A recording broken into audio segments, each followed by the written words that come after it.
രാജ്യം കണ്ട ഏറ്റവും വലിയ ദുരന്തങ്ങളിലൊന്നാണ് വയനാടുണ്ടായത്. പ്രധാനമന്ത്രി നേരിട്ട് കണ്ടു ബോധ്യപ്പെട്ടു. എന്നിട്ടും പണം നൽകിയില്ല. കേരളം കണക്ക് നൽകാത്തതുകൊണ്ടാണ് സഹായം അനുവദിക്കാത്തത് എന്ന വാദം തെറ്റാണ്. അമിത്ഷാ തെറ്റിദ്ധരിപ്പിക്കുകയാണ്. ഇല്ലാത്ത കാലാവസ്ഥാ മുന്നറിയിപ്പ് പറഞ്ഞ് നേരത്തെ തെറ്റിദ്ധരിപ്പിച്ചു. ഓഗസ്റ്റ് 10 പ്രധാനമന്ത്രി വയനാട്ടിൽ വന്നു. അന്ന് തന്നെ കേരളം ആവശ്യങ്ങൾ ഉന്നയിച്ചതാണ്. പിന്നീട് ഇനം തിരിച്ചു തയ്യാറാക്കി വിശദമായ മെമ്മോറാണ്ടം നൽകി. ഉത്തരവാദിത്തങ്ങളിൽ നിന്നും കേന്ദ്രം ഒളിച്ചോടിയെന്നും മുഖ്യമന്ത്രി. മറ്റു പല സംസ്ഥാനങ്ങൾക്കും രേഖാമൂലം ആവശ്യപ്പെടാതെ തന്നെ സഹായം നൽകിയിട്ടുണ്ട്. എന്നിട്ടും പ്രത്യേക ധനസഹായമായി ഇതുവരെ ലഭിച്ചിട്ടില്ല. സ്മാർട്ട് സിറ്റി കൊണ്ട് സർക്കാർ ഉദ്ദേശിച്ചതൊന്നും നിലച്ചു പോകില്ലെന്ന് മുഖ്യമന്ത്രി.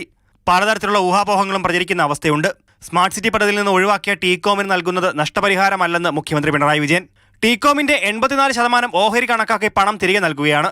ടീകോമിന് നഷ്ടപരിഹാരം നൽകുമെന്ന IT വകുപ്പിന്റെ ഉത്തരവ് മുഖ്യമന്ത്രി വാർത്താ സമ്മേളനത്തിൽ തിരുത്തി. ടീകോമിന് നഷ്ടപരിഹാരമല്ല നൽകുന്നത്.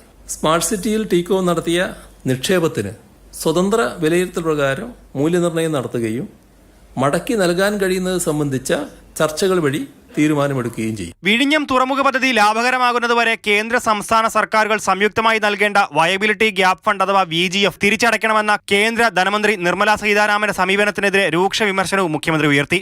വിഴിഞ്ഞത്തിന്റെ കാര്യത്തിൽ കേന്ദ്രത്തിന്റേത് പകപോക്കൽ നയമാണെന്ന് മുഖ്യമന്ത്രി ആരോപിച്ചു. തുറമുഖത്തിൽ നിന്നുള്ള വരുമാനവും പരിഗണിച്ചാൽ ഏതാണ്ട് 10,000-12,000 കോടി രൂപയായി തിരിച്ചടക്കണം എന്നാണ്. മാതൃഭൂമി ന്യൂസ്, തിരുവനന്തപുരം.